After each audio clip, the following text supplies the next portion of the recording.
sans cesse, votre nouvelle émission matinale de prière et d'intercession sur Béni TV.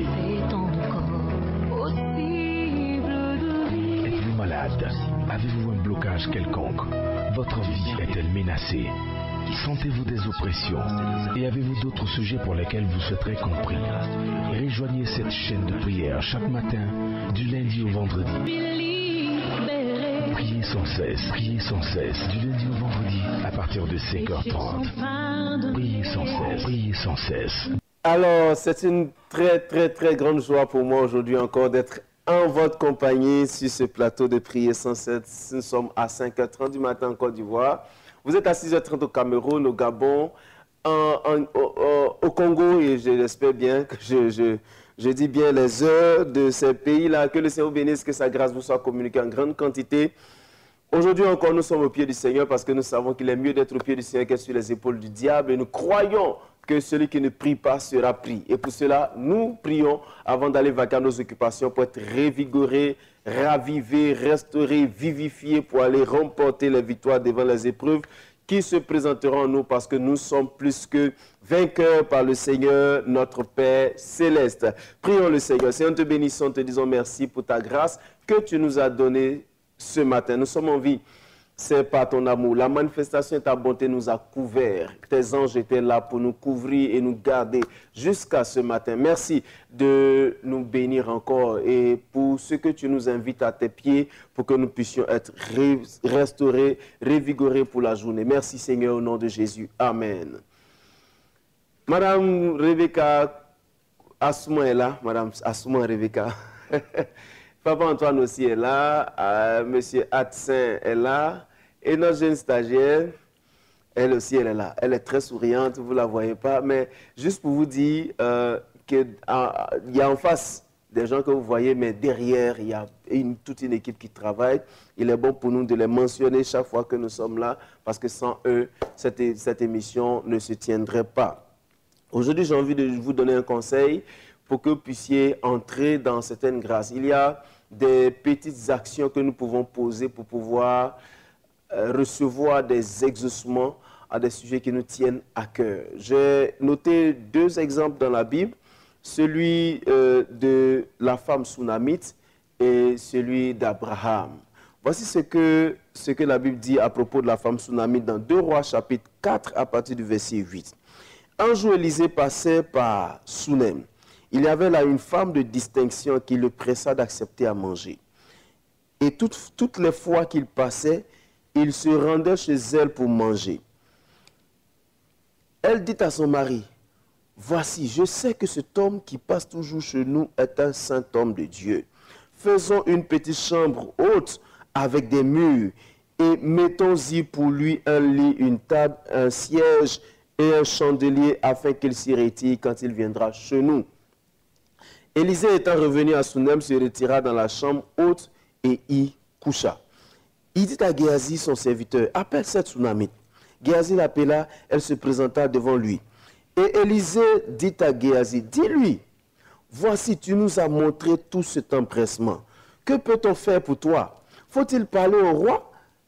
Faut-il parler, pour toi au roi ou au chef de l'armée? » Elle répondit, « J'habite au milieu de mon peuple. » Et il dit, « Que faire pour elle? » Géasi répondit, « Mais elle n'a point de fils et son mari est vieux. » Voyez, elle n'a point de fils et son mari est vieux. Et il dit, « Appelle-la. » Géasi l'appela et elle se présenta à la porte. Élisée lui dit, « À cette même époque, l'année prochaine, tu embrasseras un fils. » Et elle dit, « Non, mon Seigneur, homme de Dieu, ne trompe pas ta servante. » Cette femme devint enceinte et elle enfanta un fils à la même époque, l'année suivante, comme Élisée lui avait dit.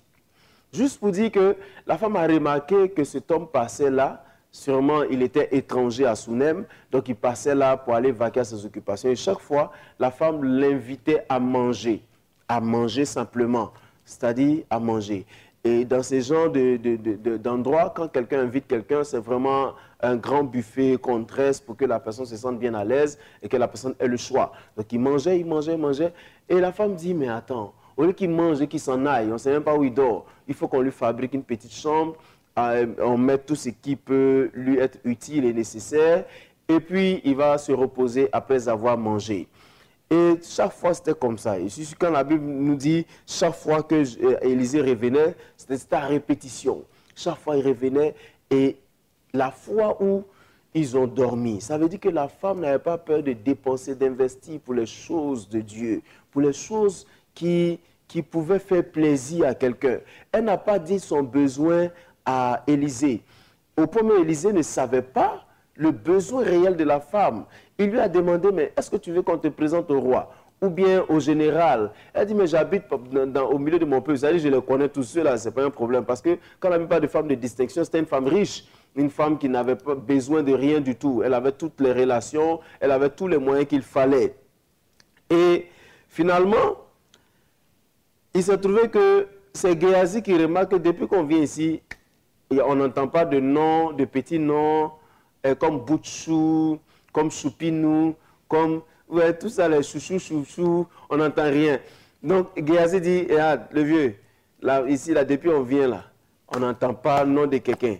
Donc, sûrement, ils ont un problème. Mais encore, Géasi lui-même, il va fixer les limites. Il va dire, mais son mari est vieux. C'est-à-dire, pour Géasi, peut-être que bon, elle n'a pas d'enfant, mais ça là, on peut faire quoi? Son mari est vieux. Parce que c'est son mari qui doit donner la sémence, mais Joe, le monsieur, il est vieux. Mais Élisée dit, appelle la femme. Il dit à la femme, l'année prochaine, à cette même époque, tu embrasseras un fils. La femme, même ne croyant pas, dit, hé mon Seigneur, ne trompe pas ta servante. Et la Bible dit, l'année qui a suivi, à la même époque, elle a eu un fils. Son vrai besoin, c'était un fils. C'était quelqu'un qui allait faire d'elle une mère. Elle voulait avoir la joie de la maternité. Elle avait tout à sa disposition, comme certaines personnes aujourd'hui qui ont tout, qui n'envient rien, qui ont une voiture, qui ont une grande maison, qui ont un bon salaire, qui ont tout, qui ont des activités, qui ont tout. Mais il y a quelque chose qui vous manque. Il y a quelque chose que l'argent, le moyen, le plaisir, tout ça ne peut pas donner. Vous avez peut-être des enfants, mais il y a une paix profonde qui vous manque. Et vous n'arrivez pas à exprimer, vous n'arrivez pas à le dire. Vous êtes accoutumé à la chose, vous vivez avec. Pourtant, c'est un besoin profond. La femme n'a pas expliqué. La femme s'est dit, il faut que je fasse du bien à quelqu'un. Quelquefois, faire du bien à quelqu'un, simplement, avec un bon esprit, peut débloquer des situations. La femme a simplement dit, j'invite l'homme de Dieu, il mange chaque fois. Et puis après, bon, il faut qu'on fasse une maison. Faire une maison, ça nécessite des moyens. Acheter une table, un chandelier, c'est-à-dire une lampe. C'était beaucoup de moyens qu'elle devait dépenser, mais elle ne s'est pas privée. Aujourd'hui, il y a des gens qui ont peur, qui hésitent à investir leurs moyens. Chers frères, vous vous attendez à des choses. Vous avez fait des shopping. Vous avez acheté des habits pour vous-même. Ça n'a rien apporté. Vous vous êtes offert des grands voyages. Ça ne vous a rien apporté. Il y a des moments où il faut qu'on lève les yeux pour penser aux autres. Le cas d'Abraham. Abraham était assis tranquillement sous l'ombre d'un arbre. Et il lève les yeux et il voit des gens passer. Vous savez, l'hospitalité peut créer des grands miracles. L'hospitalité. Il s'est dit en lui-même, sûrement ce sont des voyageurs qui sont fatigués. Mais comme ils sont en train de passer chez moi, je ne vais pas les laisser passer sans qu'ils aient bu ou mangé quelque chose. Lui aussi, il avait un besoin profond. Son besoin, c'était d'avoir un enfant. Il n'en avait pas. Dieu, vous savez, Dieu lui avait fait la promesse, ça n'allait pas. Il s'était compliqué un peu d'une manière, d'une manière, comme on dit en Afrique. Et donc, il invite les gens, il fait un veau, il fait un festin, les gens mangent. Et quand ils finissent de manger, il demande où est ta femme. Et puis c'est là qu'ils vont lui dire, tu vas faire un enfant. Ah, bon, il n'a même pas, je suis sûr qu'il n'a même pas parlé de ça. Vous savez, il y a des besoins que nous avons que nous ne pouvons pas exprimer, que seul Dieu connaît. Mais qu'il peut débloquer par certaines situations d'hospitalité, de bonté que nous manifestons. Quelqu'un m'a rendu ce témoignage. Une dame n'avait pas d'enfant et elle a décidé d'en adopter. Donc elle adopte un enfant. Et selon le témoignage, elle traite tellement bien cet enfant avec amour, avec respect, comme si il était sorti de ses entrailles. Vous savez, c'est souvent difficile d'aimer profondément quelqu'un qui n'est pas sorti de nos entrailles. C'est difficile. Hein? Mais elle a aimé la personne. Elle a aimé ce jeune enfant qu'elle venait d'adopter. Et pendant que l'enfant grandissait, le bonheur, la joie qu'elle a transmis, qu'elle a communiqué à l'enfant, ont débloqué la situation. Un matin, elle se réveille, elle est enceinte. Et ce n'est pas une maladie, c'est une vraie grossesse qu'elle a portée. Elle a pu faire son propre enfant, on dira son enfant biologique. L'hospitalité, la bonté sincère peut débloquer des situations. Je ne parle pas des choses que souvent les gens font. Vous savez, souvent je dis aux gens, différencions l'amour, la bonté divine de ces actions de solidarité qu'on peut faire partout. Dans nos groupements des quartiers, on a des actions de solidarité. Mais l'amour de Dieu, c'est ce qui fait des choses pour quelqu'un sans rien attendre en retour. Par bonté, par amour, je le fais, j'aime, j'apprécie. Je veux que le Seigneur communique son amour autour de moi par ses actions. Vous avez prié, vous avez jeûné, vous avez fait beaucoup de choses, comme je l'ai dit. Vous êtes évadé, parce que c'est tellement fort quelquefois que vous avez envie de vous évader ou vous effectuez des voyages. Vous partez très loin, mais ça n'a pas encore résolu le problème. Vous avez organisé des fêtes, les gens ont mangé, parce que vous ne voulez pas être seul. Ça n'a pas résolu le problème. Il faut dire à Dieu, Seigneur, je veux faire les choses selon toi. Selon toi. Je veux faire les choses selon toi. Je veux vraiment manifester cette bonté-là envers quelqu'un, envers un homme de Dieu, envers quelqu'un en qui tu t'es investi. C'est vraiment important. Parce que les choses vont débloquer, ces bontés-là vont débloquer certaines choses. Et je vous en prie. Souvent, quand on en parle, les gens ont leur raisonnement. Chacun est libre de croire ce qu'il veut, mais la parole de Dieu est vraie et elle marche. La parole de Dieu est tellement vraie. Il n'y a rien de plus vrai, plus objectif que la parole de Dieu. Les pensées divines sont claires et précises. Il y a des actions que si tu poses, le Seigneur ne te laissera pas comme ça. Nous allons voir dans Hébreux chapitre 6, verset 10. Donc, Hébreux chapitre 6, verset 10, voici ce que la Bible dit. La Bible dit, « Car Dieu n'est pas injuste pour oublier votre travail et l'amour que vous avez montré pour son nom, ayant rendu et rendant encore service aux saints. » Dieu n'est pas injuste pour oublier toutes vos actions. Non, Dieu n'est pas injuste. Si vous avez posé une action, Dieu se souviendra certainement de ce que vous avez fait. Et relisez ce verset et dites à Dieu ce que vous avez fait. Regardez, pendant que je parle, je me souviens de ce roi à qui Ésaïe est venu dire, tu vas mourir, Ézéchias, tu vas mourir, tu vas mourir. La Bible dit, Ézéchias se tourne vers le mur et dit, Seigneur, souviens-toi de ce que j'ai fait. Souviens-toi. Souviens-toi que j'ai rétabli ton adoration, j'ai fait ci, j'ai fait ça. Et le Seigneur se souvient toujours de ce que nous avons fait. Hébreux 6, 10. Car Dieu n'est pas injuste pour oublier votre travail et l'amour que vous avez montré pour son nom, ayant rendu et rendant encore des services aux saints. Rendre service aux saints. Rendre service aux saints. Nous, dans notre langage, on dit fais l'œuvre de Dieu, fais des choses pour Dieu et le Seigneur te sera reconnaissant parce que le Seigneur ne doit à personne. Que le Seigneur ouvre nos cœurs, qui nous permet de pouvoir manifester la bonté divine. Parce que il y a des choses vraiment qu'on ne pourrait pas dire, ne pourrait pas expliquer. Ou bien, la médecine nous a dit que c'est impossible et nous sommes accoutumés, nous sommes habitués à cela. On n'a plus d'espoir que ça pourrait changer. Surtout quand on dit quelqu'un est stérile, la médecine ne peut rien faire. Aujourd'hui, il y a des maladies aussi qui sont incurables.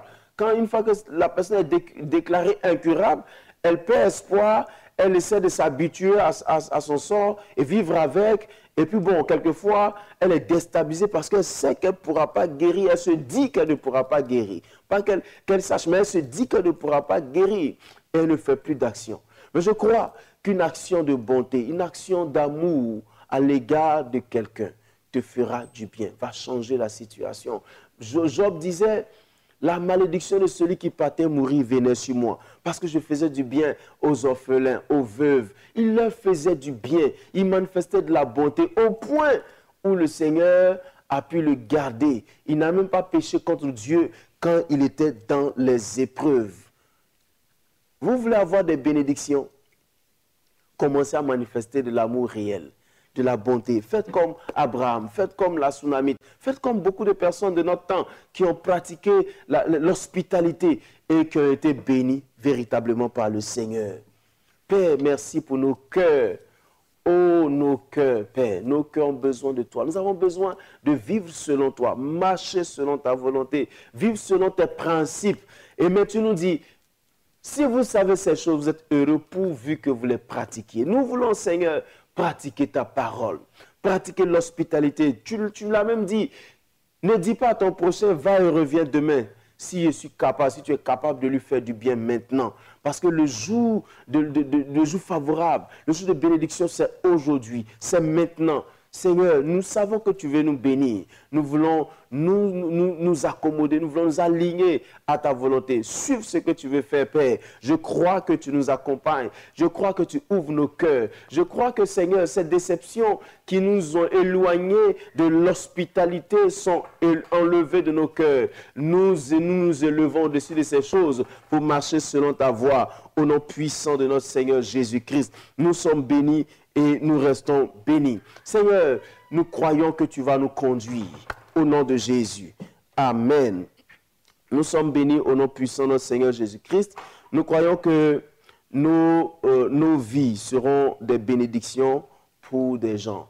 Quelquefois, quand je suis à la maison avec mes enfants et ma famille, je dis, quand on finit de prier, moi je dis toujours, Seigneur, fais que nous soyons des sources de bénédiction pour d'autres personnes.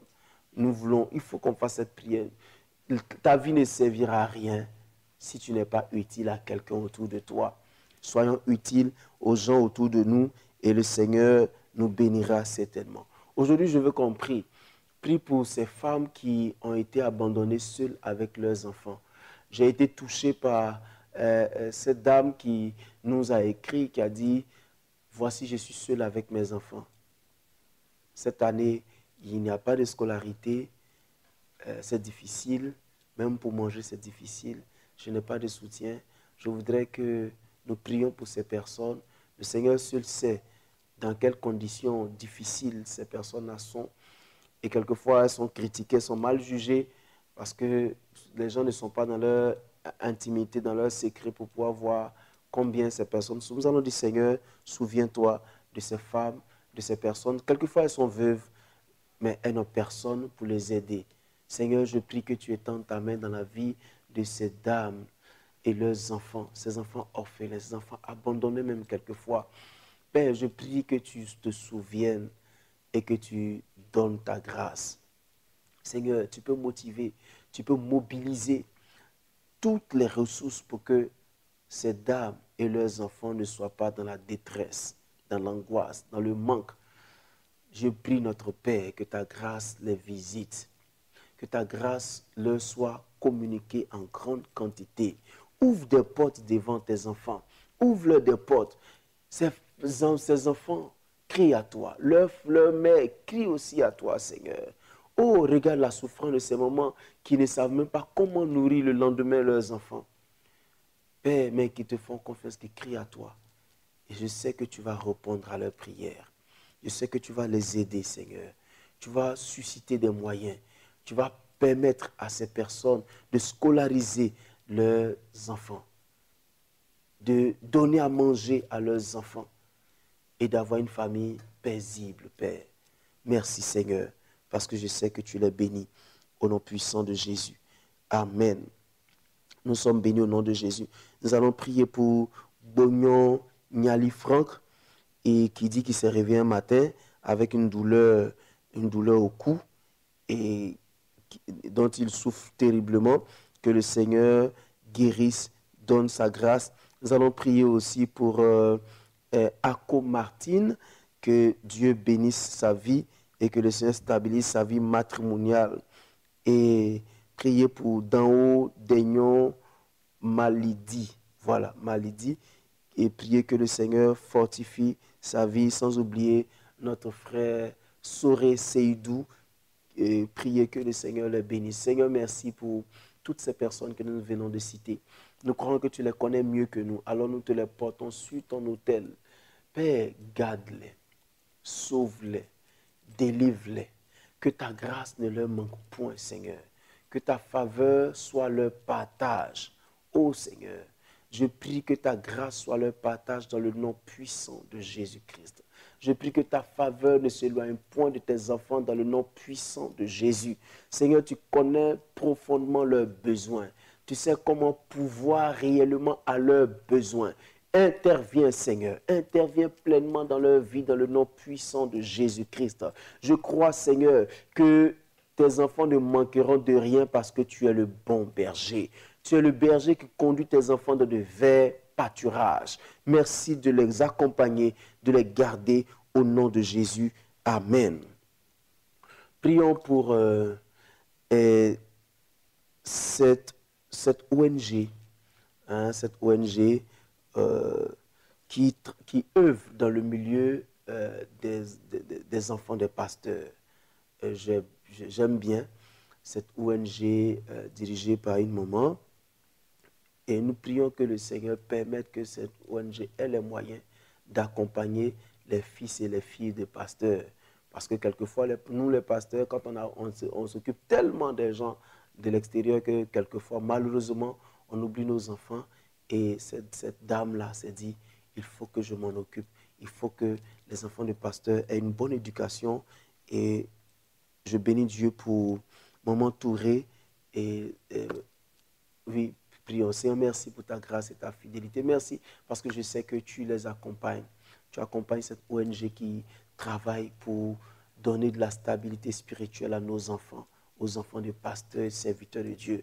Merci parce que tu leur donnes les moyens qu'il faut au bon moment, Seigneur. Tu leur donnes les encadreurs qu'il faut pour que nos enfants puissent grandir.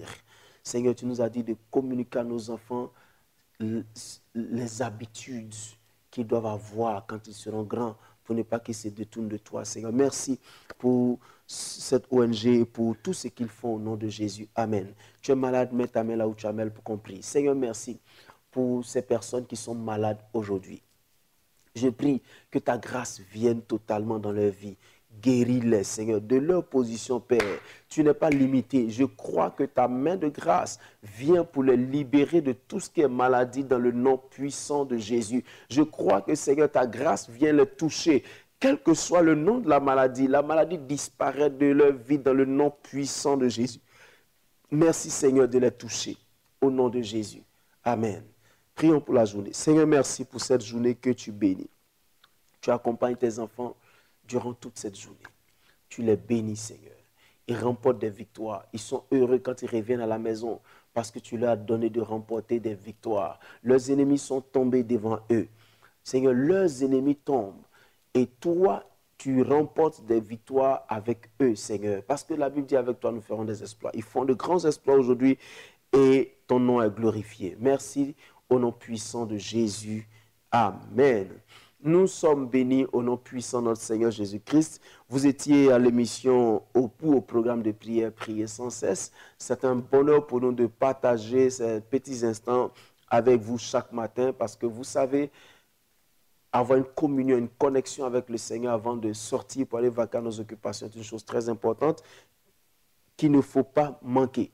Alors, vous voulez rester en contact avec nous, vous voulez qu'on vous écoute, vous voulez qu'on reçoive vos sujets de prière, c'est simple. Écrivez votre nom, votre lieu d'habitation et votre sujet de prière et nous les recevons et nous prions pour vous.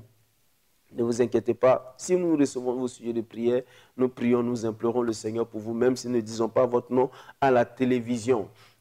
Beaucoup s'en plaignent, mais il y a tellement de noms qu'on ne peut pas toujours tout citer à tout moment, mais nous croyons que le Seigneur se souvient réellement de vous. Nos numéros s'affichent donc sur votre écran, plus 225 07 78 37 52 78 ou encore victianakwasi@yahoo.fr. Écrivez-nous par WhatsApp aussi, nous serons là pour vous répondre. Et n'oubliez pas de garder le sourire et la foi parce que le Seigneur vous aime beaucoup plus que vous l'imaginez. Nous nous retrouverons pour une nouvelle connexion avec le Seigneur et au pied du Seigneur, il y a toujours la victoire. À bientôt.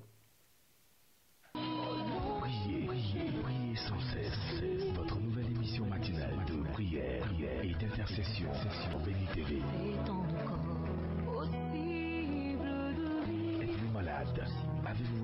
blocage quelconque? Votre vie est-elle menacée? Sentez-vous des oppressions? Et avez-vous d'autres sujets pour lesquels vous souhaiterez compris? Rejoignez cette chaîne de prière chaque matin, du lundi au vendredi. Priez sans cesse, du lundi au vendredi, à partir de 5h30. Priez sans cesse, devant l'aurore.